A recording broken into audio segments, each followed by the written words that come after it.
You're listening to the Mind Over Murder podcast.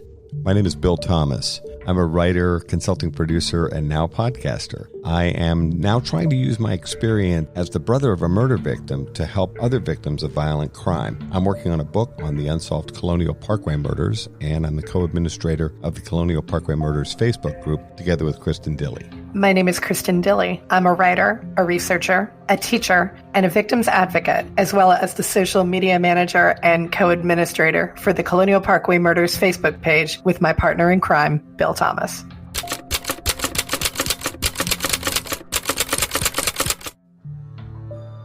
Welcome to Mind Over Murder. I'm Kristin Dilley. That makes me Bill Thomas. We would love to give a shout out to our friend and yours, Cheryl McCollum, and the crew at CSI Atlanta for their Emmy win.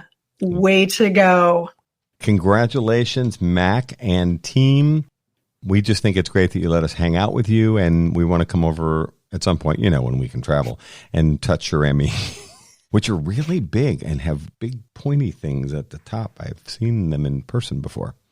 We are absolutely thrilled for Mac because she has put so much of her heart and soul into doing all of this work with CSI Atlanta. We are so glad to see that paying off. Mac, congratulations. We are so proud of you. Yes, we are. And she's off doing new cases, and she's going to help solve other unsolved cases in the South and throughout the entire country. So it couldn't happen to a greater detective or a nicer team of people. Absolutely. Speaking of crime, we've finalized our plans to attend CrimeCon, which is now in Austin, Texas in 2021. Our dates are June 4th through the 6th. Kristin is very excited about this. She's well ahead of me in the paperwork department. No surprise there. I have to actually transfer my tickets for CrimeCon Orlando, which is sadly no more, to get ready for Austin. We're very excited about it, and hopefully we will see many of you there next June in beautiful Austin, Texas. Yeah, we love CrimeCon. We have gone, I think, twice now, Nashville and New Orleans. Yes, ma'am. And we had a blast every time, and we have loved getting to meet people and hang out with our own favorite podcasters, and it's going to be a blast. So if you can join us in Austin, we would love to see you. We'll be on Podcast Row. Come hang out, say hello. It's going to be fantastic. All right. We would also like to encourage you to please take a couple of minutes out of your very, very busy schedule and make sure that you give us a 5-star rating or review, preferably both, on your preferred podcast platform, because we can always use your help in helping to grow our audience. Just remember, Dipsticks will always write a review, so we need good reviews from you guys to offset the Dipstick reviews. Every once in a while, we'll get like a bizarre review, and we both look at each other, and of course, you can't respond to them. And other more experienced podcasters have said, Kristin, Bill, don't read your reviews. Kristin skips them, but I actually read them because I'm a glutton for punishment. Many of the reviews have been very, very kind. We very much appreciate it. If you've got good things to say, especially, jump in there, give us a 5-star review, and tell people why you enjoy Mind Over Murder. We would like to acknowledge a very sad anniversary this weekend as part of the Colonial Parkway Murders.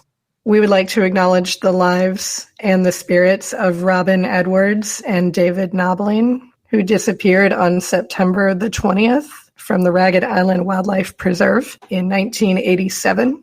Their bodies were found 3 days later on September the 23rd. It's amazing to us that 33 years have gone by and their case remains unsolved as part of the Colonial Parkway Murders. This time of year, we have 3 of the 4 anniversaries in the Colonial Parkway Murders series happened in the same 6-week time frame, and so we're kind of right in the middle of it. We wanted to let Robin and David's families know we were thinking of them. As always, we'll be working together to try to solve these cases and bring some degree of closure to all of us as families who have lost loved ones. We are looking forward to presenting to you part 4 of our series on the Donna Hall, Mike Margaret murders from 1984 in Henrico, Virginia. We are concluding with Blue Hall, our resident expert on the murders, and we are looking forward, and hope you are too, to a very interesting and possibly inflammatory episode. Blue Hall is naming names and identifying suspects. We're going to have an extra special guest the following week, and we'll tell you more about that later.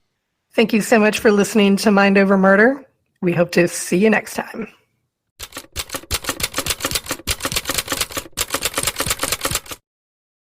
Welcome to Mind Over Murder. I'm Kristin Dilley. And I'm Bill Thomas. And we are back with Blue Hall, co-administrator of the Justice for Mike Margaret and Donna Hall Facebook page. Thank you for joining us again, Blue. Oh, glad to be back. So when we left off last time, we were talking a little bit about Donna Hall and her possible drug connections. And you had mentioned a transaction that Donna had arranged that you wanted to go into in a little bit more detail. So why don't you go ahead and tell us a little bit more? Yeah, so in our quest for information, we discovered somebody that was in town. This guy was from out of town. He was a friend of the guy we're calling Freckles. They went to Fork Union Military Academy together. Okay. And he wasn't well known by anybody in those circles. And police had already interviewed him at that point. He was probably the first guy they brought in after our Facebook group got started. I had promised the investigators that I would not divulge this guy's name publicly, I think because they believed he had information that could help solve this case. All right, so I agreed. And, 2 or 3 years went by, and we kept this guy's name off our page, never came up. Nobody really knows who he is. So at one point, I got frustrated with the state lab and, the whole process. So I reached out to this guy's wife, who was on Facebook, and I sent her a private message, and I said, you don't know me, and I, pardon the intrusion into your life, but I think your husband may have information that could help us solve the murder of my classmate and her boyfriend. And I gave her my phone number. I said, if you're uncomfortable passing this along to your husband, you can call me anytime. And so I heard nothing, for about a week. And then I got a phone call from a Richmond, Virginia number that I did not recognize, and I answered it, and it was this guy. I guess we'll call him the out-of-towner. Okay. And he offered to explain everything he did that night to the best of his recollection. To you directly? To me directly. And we know for a fact he was hanging out with Freckles. I knew that prior to this phone call. He confirmed that. He also explained his relationship with the rapist, Neil Florman, and how he's completely frightened of the guy and how crazy he was. He explained to me that him and Freckles were in Donna's apartment that night. This was a big one for me because I didn't know if he had told investigators that or not. They're not going to tell me. Police have told me nothing, so of course I get on the horn right away, after that call, and I call the police and, tell them everything. I've heard nothing about it since.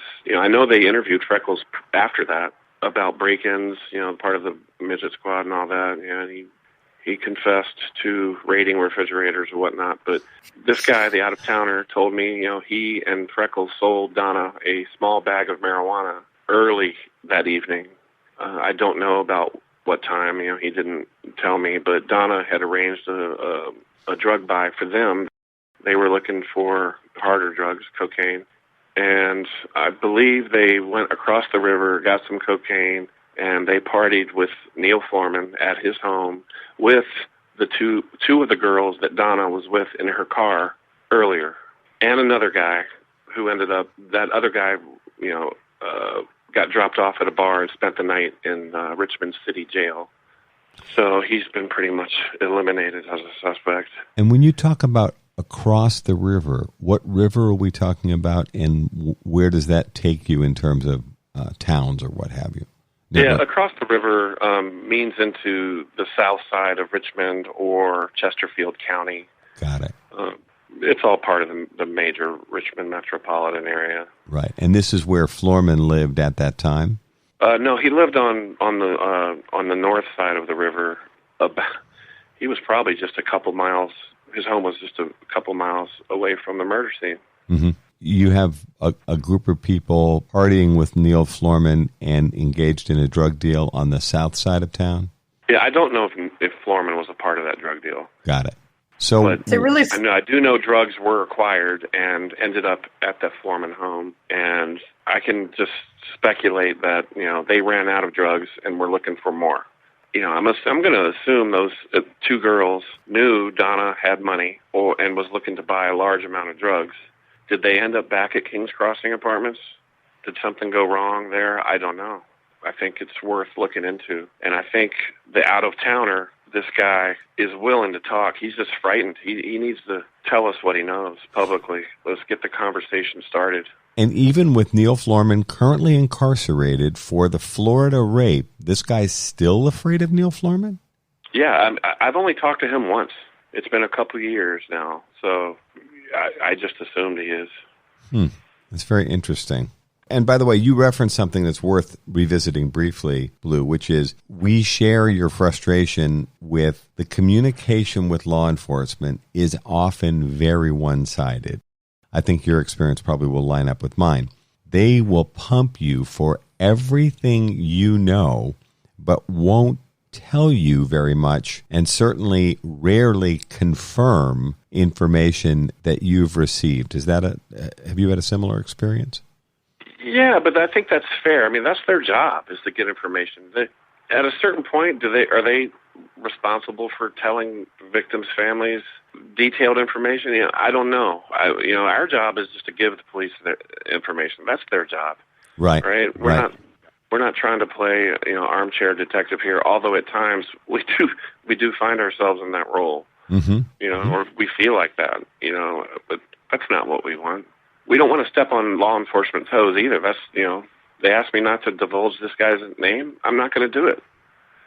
Oh, I understand. Where I've found frustration at times, and Kristin's aware of this, is when I provided information to law enforcement, whether it's Virginia State Police, FBI, or whomever, I'd like to get some sense of whether or not it was followed up upon. I understand these folks, they don't answer to me as a family member of a murder victim or anyone else, you as the friend of a murder victim.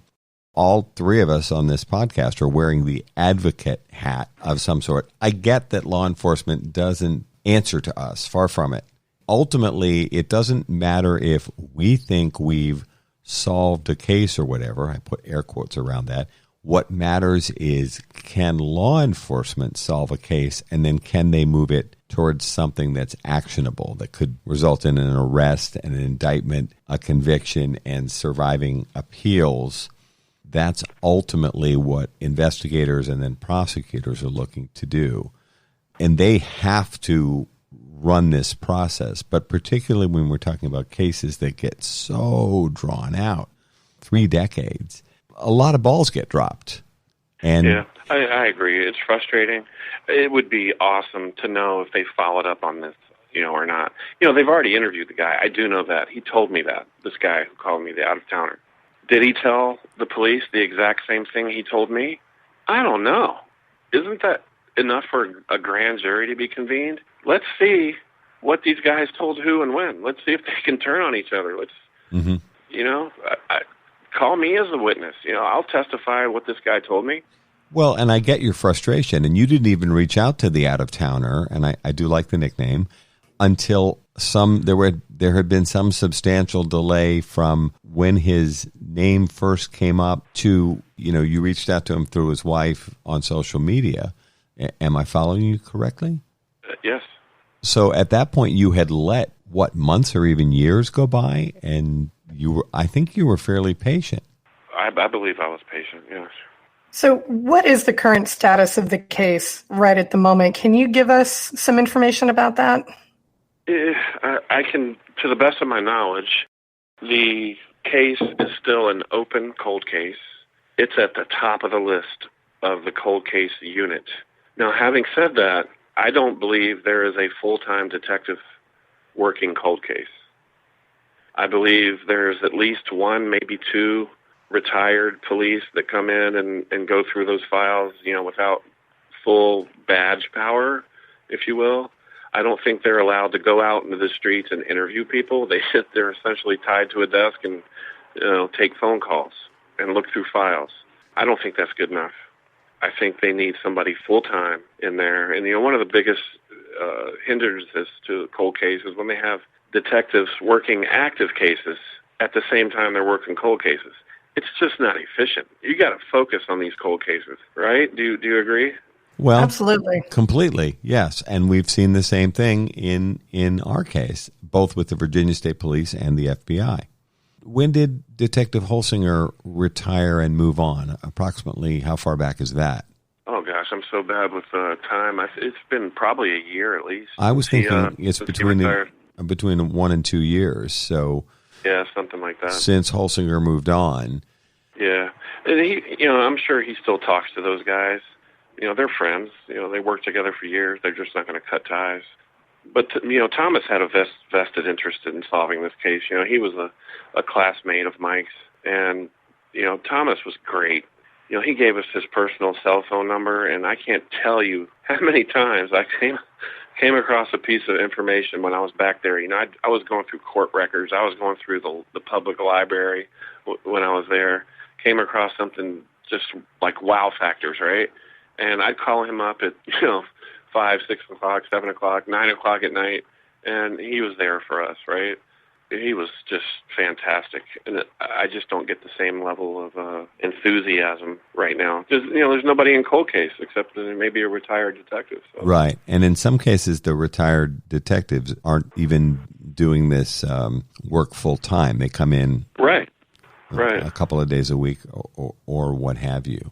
What are your hopes for your 3,000 plus member Facebook group and the admins? What are you hoping to achieve going forward?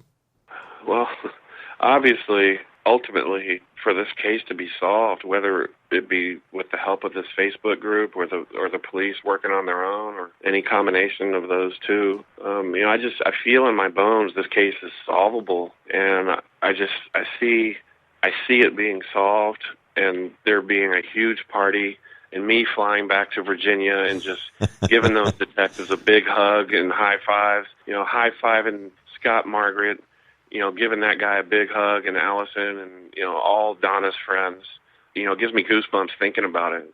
I think it's very doable. There's things working against this case, right? Their bodies sat out in the elements, torrential rains, just brutal heat, humidity for 3 or 4 days, before they were found. So, physical evidence had already started deteriorating, including the blood, the fact that third-party blood in the Jeep is gone. Once I discovered that really just depressed me, honestly. So they need to collect some new evidence, new samples from those victims' clothes. Right. And just hunt for third-party blood, get it tested, see what they can do with it. As far as you know, they still have a significant amount of evidence. It may be deteriorated, but they still have the clothes. Do you know if they have interior parts from the Jeep? I know they cut luggage? out. I think they have all that. I think they cut out samples of where there was blood spatter. The vinyl in the Jeep, seat vinyl. Wherever there was blood. I think all that's intact. Mm-hmm. It's pretty well preserved considering the age of it. Right, and the vehicle itself, the Jeep, was disposed of at some point. I think the Margarets had kept the Jeep at their home for a number of years. I think Scott probably used it at one point when he went off to college, but I think they ultimately sold it. And the murder itself had not necessarily taken place inside the car, correct? I don't think it was inside the car. I think there'd be a lot more blood inside that Jeep if there was. Yeah, it's funny. This was such an odd thing in the Colonial Parkway murders. In I think 3 of the 4 examples, everyone except for Kathy and Becky's case, my sister Kathy's case, the first of the double homicides, they took the odd step of returning the car to the families. And the families didn't quite know what to do with the car. Now, except in Kathy and Becky's case where there was a significant amount of blood inside the car and the bodies have been placed inside the car without getting too graphic. In the other examples, the families just didn't know what to do with the vehicles. Mm-hmm. It saddened them to have the vehicles around, so they ultimately sold the vehicles just to get rid of them, just because can you imagine the car your brother or sister was driving the night they went missing or were murdered sitting in your garage or your driveway? Yeah, I can't imagine. I think the fact that they weren't murdered and that Jeep made it easier for them to hold on to it and for Scott to use it. That Mike loved that supposedly, and so just hanging on to something that was close to his brother maybe gave him some comfort and connection. But you'd have to talk to Scott about that. Yeah, it's.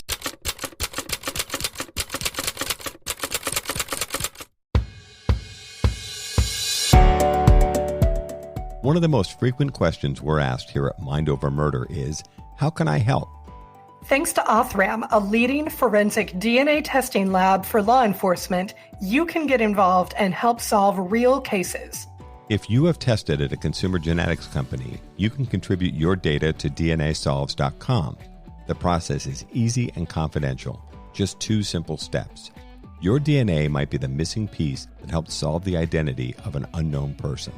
Then Mind Over Murder will highlight cases Othram is working on to seek your crowdfunding support for DNA testing to help solve these cold cases. Upload your DNA profile to DNAsolves.com. It's easy, free, and confidential.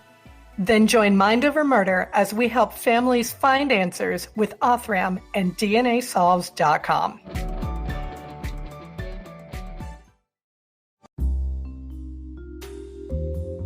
Thank you for supporting Crawl Space Media Podcasts.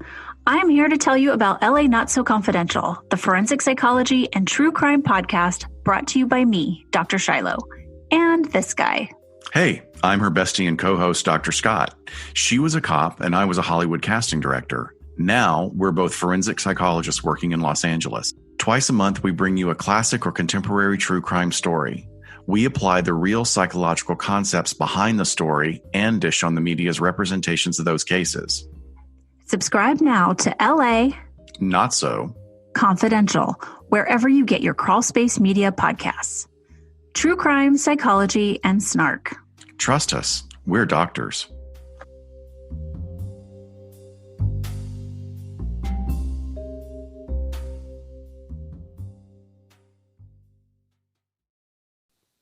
Do you like our show, Mind Over Murder, and want to create your own podcast? Well then, let us tell you about Anchor.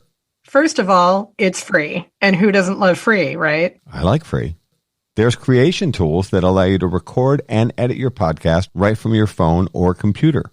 You can even add any song from Spotify directly to your episodes. The possibilities are endless for what you can create, whether it's music analysis, your own radio show, or something the world's never heard before. Anchor will then distribute your podcast for you so it can be heard on Spotify, Apple Podcast, and many more platforms. And you can even make money from your podcast with no minimum listenership. I like the sound of that. It's everything you need to make a podcast all in one place. Right here, Anchor. Download the free Anchor app or go to anchor.fm to get started on your own podcast. You can tell them Kristin and Bill from Mind Over Murder sent you.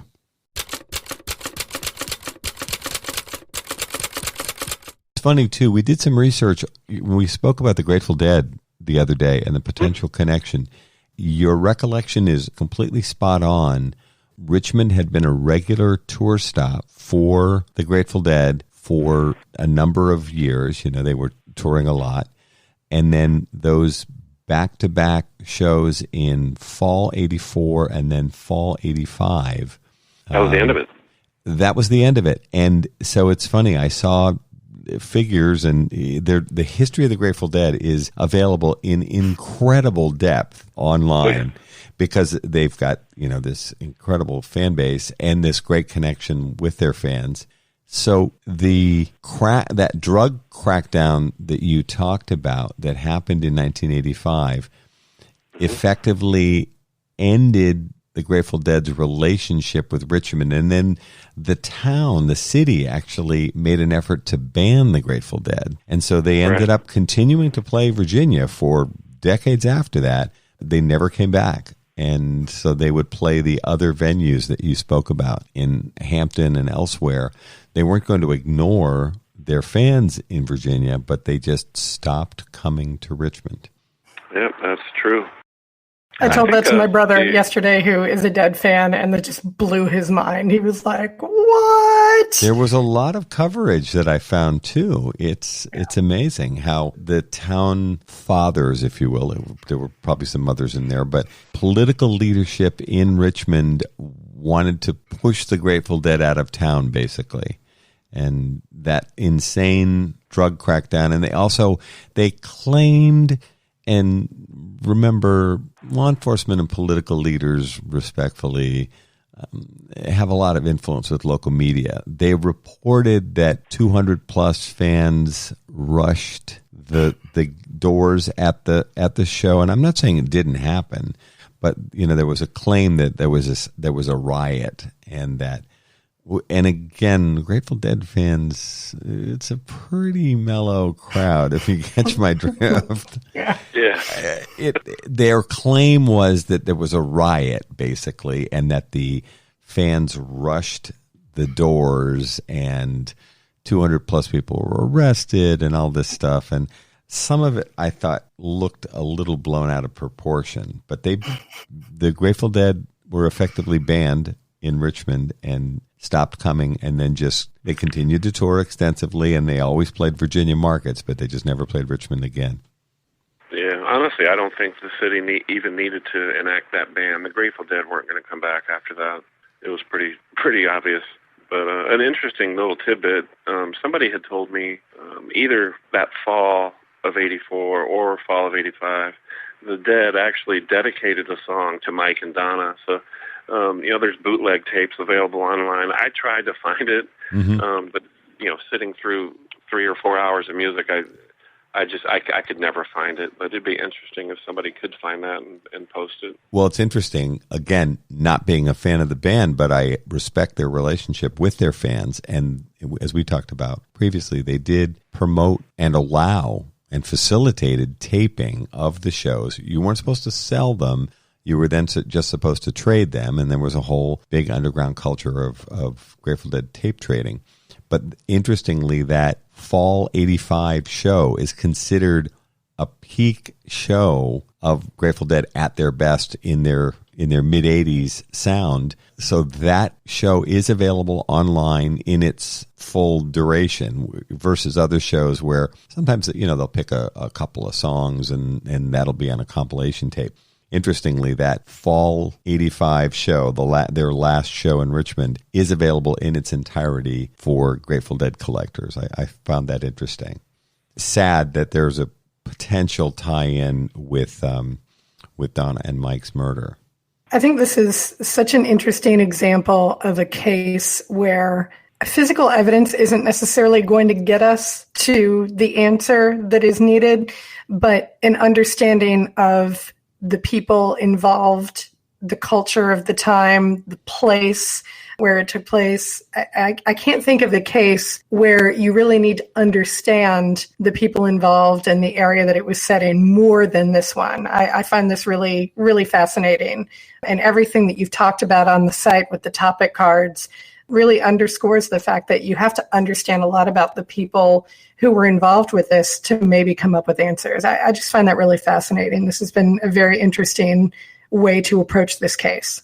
Yeah, it just seems to me there's unanswered questions with a very small group of people that were in that area, that were relatively close to Donna and a little bit with Mike, that you think would be more than willing to talk. That you think they'd be the loudest vocal proponents to solve this murder, but they're being the quietest, the most hush-hush out of anybody, and the ones that are, at least two of those guys have threatened legal action.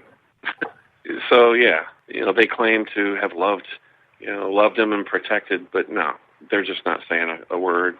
Is there any sense of what might drive that decision-making, in your opinion? Yeah. They don't want to implicate themselves in either a murder or a cover-up. It's that simple. Or they don't want to jeopardize the life they've built since, right? Even though they may have had nothing to do with it, just participating in the conversation may draw attention to their current life. Yeah, I find that fascinating. As we talked about, we're mostly talking about people that were in their late teens or early 20s 36 years ago. They're now in their 50s for the most part. It's funny, it feels like among a certain group of key players, there seems to be a significant effort, despite their declaration of love or fondness or friendship for one or both of these people. They seem to want to keep their distance, which makes me a bit sad that they aren't even willing to participate in the resolution of their friend's brutal murder. Yeah. Oh, don't get me wrong. There are close friends of Donna's and Mike's especially that have been very outspoken, very forthcoming advocates to solve this murder.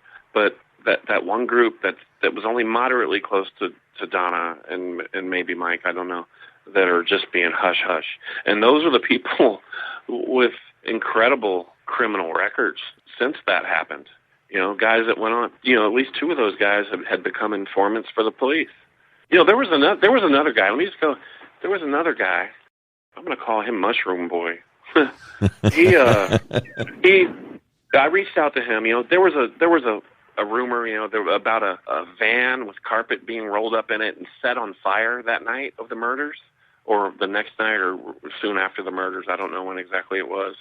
Yeah, there was a van that burned. Was a knife in there? Was there evidence that was burned along with it, or was there bloody carpet? They were murdered on, ripped out from an apartment. Who knows? That did happen. We know who that guy was. I reached out to him, and he thought Donna and I were related, right, because of our last names, and he was willing to talk to me. In that we were emailing back and forth, right? And once he found out, I said, well, Donna and I were not related. He ceased all communication with me. He said if I ever contacted him again, he's going to sue me. Yeah. So. And yet, we weren't related. If you were her brother, it would be okay. But since you were schoolmates, it wasn't. Yeah. It seemed he was willing to talk until he found out we weren't related, and said, I called him a coward at that point, and he said, don't ever contact me again, and you better hope I don't ever see you. Wow. Boy, it's funny. Hope I don't ever meet you in person or something to that nature. Investigating or making inquiries of a cold case murder is not a great way to meet people. Yeah. In fact, that guy had another history with fire. I think he had at least one, maybe even two, small restaurants that had burned down, so you could collect insurance money. How convenient. I know. There's a pattern in this man's life of burning things he doesn't want anymore. Mm-hmm.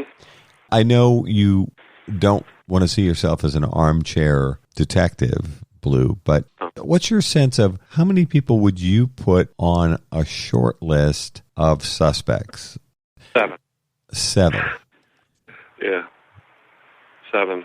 It's funny, you've clearly thought about this. You didn't even hesitate. Yeah, out of that 7, until just a few months ago, 3 of them were incarcerated. One has since been released from prison in Florida, was living in a halfway house, and I think he's since been released from that, so he's back out there. But other guys, the other people on the list, have all served prison time, except for Golden Boy, who got off scot-free, and maybe one other guy, both informants for the police. Mm-hmm. Do you think your contacts in law enforcement would agree with your assessment that 7 people deserve to be on the short list? Maybe not all 7. Maybe 4 or 5 of them. Yeah, I mean, they're not going to tell me. Right. No, I understand that. I understand that, but your sense is... I think they would concur. Right. And do you feel like all 7 have been looked at appropriately? Not at all. Definitely not. Wow. What makes you say that? Just a hunch, really. I mean, just the fact that I don't know if they followed up on any of the leads that we provided in recent years. After Thomas Holsinger retired, there was really nobody left full-time in the cold case, and came up with the information about the out-of-towner guy confessing to me that he was in Donna's apartment and sold her drugs that night, although be it a small amount of marijuana, not any huge thing, but connecting that to other people that were partying and doing heavier drugs and knew that Donna had the money, they got to look into that more. Get people talking, turn them on each other, something. They need to be a little more creative. If you had to narrow the 7 down any further, would you ever be willing to do that? Or do you feel like do you know enough to say, I think it could be these 3 guys or anything like that? I don't know enough, and that's not my job. I'm not trained for this type of thing. There was another guy. I'm going to call him Doughboy, a football player. We talked about him briefly, but this guy was. There was a witness that came forward about some people that were hanging out in those woods, doing some 4-wheel driving, off-roading, the weekend before the murders, and she couldn't remember his name. So I got together with Holsinger at one point and started showing her pictures of people, and she said, that's the guy. And she just couldn't remember his name. And I'm like, oh, that's interesting. And it wasn't until about maybe 6 months later that I found out this guy had moved pretty soon after the murders, or was in the process of moving, his family moving out of the area during the murders, had tried to buy a gun to, murder his mom because his mom just couldn't deal with his abundant drug use. He was out of control, this guy. And right. So this gun store owner refused to sell him a gun, sold him a knife instead. And when he was speeding back to his home to maybe assault his mother, I don't know, got pulled over or attempted to pull. It was a felony pursuit ensued. And it took 5 law enforcement officers to subdue this guy. And he ultimately went in front of a judge and was found guilty and sentenced to Central State for the criminally insane, where he served his entire sentence. Now, this guy was very outgoing. He was in, I think it was my class at Douglas Freeman, along with Donna. And very outgoing guy, big personality. Evidently lives as a recluse now, doesn't talk to many people. Lives on the Eastern Shore. Do you recall I don't think doesn't talk to him at all. Do you recall what I get the hunch he saw something that changed his life that weekend. And do you recall what he was thrown in jail for? I don't know the exact charges. I can't remember. Strange. Yeah, they need to talk to him for sure. So if our listeners want to get involved with this case somehow, how would you recommend that they do that? Should they hang out on your Facebook group? What are your recommendations for people who want to get involved? Well, if it's people that have information, my first advice or plea would be to contact the police department, Henrico County Police Department. I don't have the number in front of me, but give them everything. If it's true crime people, have them join our Facebook group. We love more attention to keep this case in the public eye. It's Justice for Donna Hall and Mike Margaret. You can find it on Facebook. You'll have to apply and wait for an acceptance, but there's no questions you have to answer or anything. We just ask you to be respectful if you post, and that's basically it. We'll add the phone number for the Henrico Police Department to our show notes here, so that if people have any information, they'll know how to contact the detectives in charge of the case. And if someone wanted to contact you, would they do that through the Justice for Donna Hall and Mike Margaret Facebook page? Yes, that's the best way to get a hold of me. Okay. And don't call you Eric? Is that one of the requirements? Yeah, I've never gone by Eric. So it's Blue Hall. And then your fellow administrators are also reachable via that page. Oh, yeah. We get requests all the time, tips. Rob Holland is our administrator. He's willing to help. Tim Cook's the administrator. So, yeah, you can reach out to any of those guys, or all 3 of us. Mm-hmm. I like the fact that you don't have any trick questions. It's funny, I'm asked to join Facebook groups frequently, and then, of course, they've got all these questions for you. They want to know that you know something about whatever the topic is for that Facebook page. It saddens me. No one ever asks my personal favorite question, are you now or have you ever been a member of the Communist Party? I just, I think somebody's got to have a sense of history here with the Joe McCarthy hearings. Yeah, right. It's my favorite question, and no one ever asks. Yeah. I'll run that by the other admins, see if we can add it. All right. maybe not, as the case may be. Well, Blue, we really appreciate all of your time, and with your kind permission, we may impose on you again to ask more questions about the murder of Donna Hall and Mike Margaret.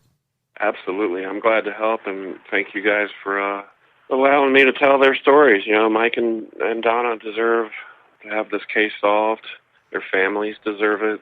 You know, I can't imagine being in that position, having a loved one taken like that. Hopefully one day, guys, you know, they'll figure it out. Hopefully. Thank you so much, Blue. We really appreciate it. Welcome.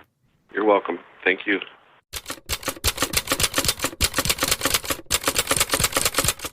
Join us again on Mind Over Murder next time as we are joined by retired Henrico Police Department Detective Thomas Holsinger to discuss the Donna Hall Mike Margaret case. We'll look forward to seeing you then.